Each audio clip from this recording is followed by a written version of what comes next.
Iowa State, close-fought game, comes down to the final seconds, whoever has the ball last, and then whoever turns the ball over too. Iowa hasn't turned the ball over in the last 5 games, and they've won those games, so I would keep an eye on that. Another thing to keep an eye on is Iowa State got off to a slow start a week ago, especially when you keep in mind that they got Brock Purdy. He's on the short list as a Heisman candidate. They have Breece Hall as a running back. He's on the short list too. A lot of offensive firepower, you would think, but they didn't look that great a week ago, even though they won the game. But they've been known to start off kind of slow. A year ago against Louisiana, they actually lost that game, but went on to have a fantastic season. Now, I believe they're going to get their tight end, Charlie Kohler, back. Now, Charlie is a guy who's a great receiving tight end, excellent blocker, and the offense just operates differently when he's in the lineup. I think he's Brock Purdy's security blanket. He knows where he's going to be. Anytime he gets in trouble, he can look for Charlie. So I think that will give their offense a boost. But we're talking about just one of those heated rivalries, a hard-fought contest where it comes down to the final seconds. We'll see what happens tomorrow afternoon. Desi, looking clean in that suit, baby. I see you looking clean out there today. Thank you, sir. Thank you, sir. I'm saying thank you. Appreciate it. Dust up those shoulders, man. Ohio State playing at home against Oregon coming up on Saturday. I'm stoked to watch this game. But I wanted to ask you, obviously, C.J. Stroud really performed well in the second half versus Minnesota on the road, which is difficult for a young player to do. But talk to me about how Chris Olave and Garrett Wilson really help with a young QB and how he manages those type of games and the game we're about to see coming up Saturday. I tell you what, JWill, you hit it on the head because he had like a shaky start in the first half, and I guess it could be expected, right? As a young kid, first start on the road.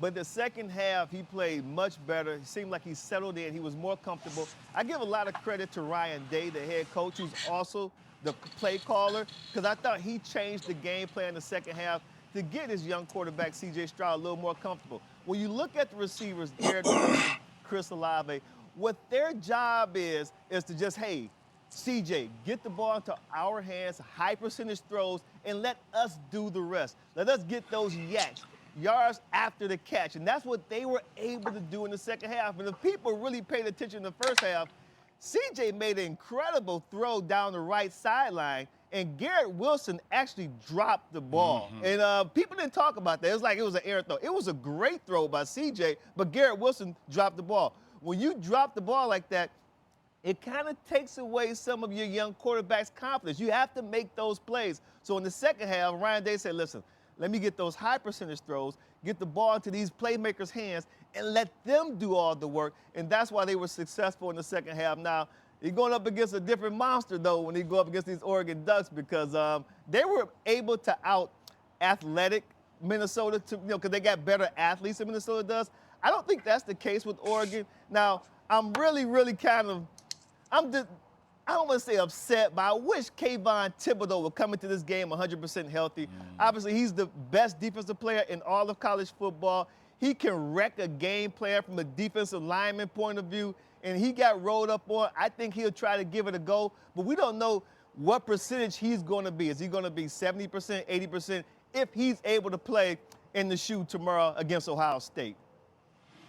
Des, Oregon is 14.5-point underdogs, but you mentioned Thibodeau, but they got guys like, Vernon McKinley in the secondary. They got guys like Mikael Wright in the secondary. They got DJ James in the secondary. Yeah. So when you look at Chris Olave and some of those other receivers at Ohio State, what is it that they have to do, in particular in the secondary, in the front defensive line with Thibodeau coming off the edge to negate the passing game that we see evolving at Ohio State over the last couple years under Ryan Day?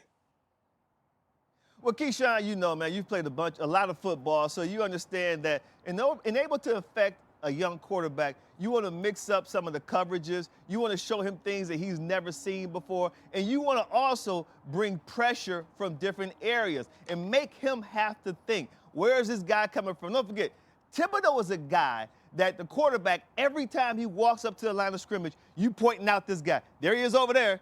There he is over there. They may line Thibodeau out to cover Chris Olave. I mean, he's just that good of a player. And so because you have to identify him, this makes your quarterback think about where they're coming from and what they're doing. without the ability to move Thibodeau around to try to affect, and they got some young guys on the offensive line too, then I think it puts their defense at a slight disadvantage. Their secondary is loaded with guys. Keyshawn, you mentioned Mikael Wright is a fantastic player. He's a guy who you put out there on the island by himself, you let him do his thing. So I love that their secondary is getting other guys back. They had some guys that sat out the Fresno State game that they should have back too. So that goes to my point that I made earlier. When you saw Chris Olave and Garrett Wilson a week ago against Minnesota, they were better athletes than Minnesota has in the secondary. That's not the case with Oregon. And one more thing. There's a guy for Oregon, he's a linebacker. His name is Justin Flo. He is an outstanding linebacker. He had 14 tackles a week ago, 5 solo, 1 forced fumble, and 1 tackle for loss. Keep an eye on Justin Flo, too. And Noel Sewell, too, is a linebacker that you got to make sure you know where he is at all times. Yeah, that's Penny Sewell's younger brother. Des, is there a Pac-12 team good enough to make the college football playoff? They, UCLA showed out a little bit, but the Pac-12 didn't look so great early. Hey, let's be honest. We only pump up the Pac-12 on this show, Des. You know. What's up, Des? Anyone in the Pac-12 make the playoff? I don't mean to laugh so hard. Listen, I think that you look at Washington was actually a team that people thought would be able to make the college football playoff to represent the Pac-12.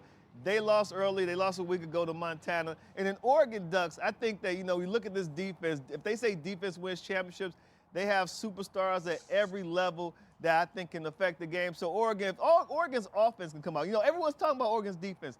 Their offense is going to have to come out to play. But UCLA is the team that Kirk Herbstreit, like week 0, he was on that bandwagon. He's like, hey, everybody, get ahead of this. UCLA is going to be a team to be reckoned with. They handled their business at home a week ago against LSU.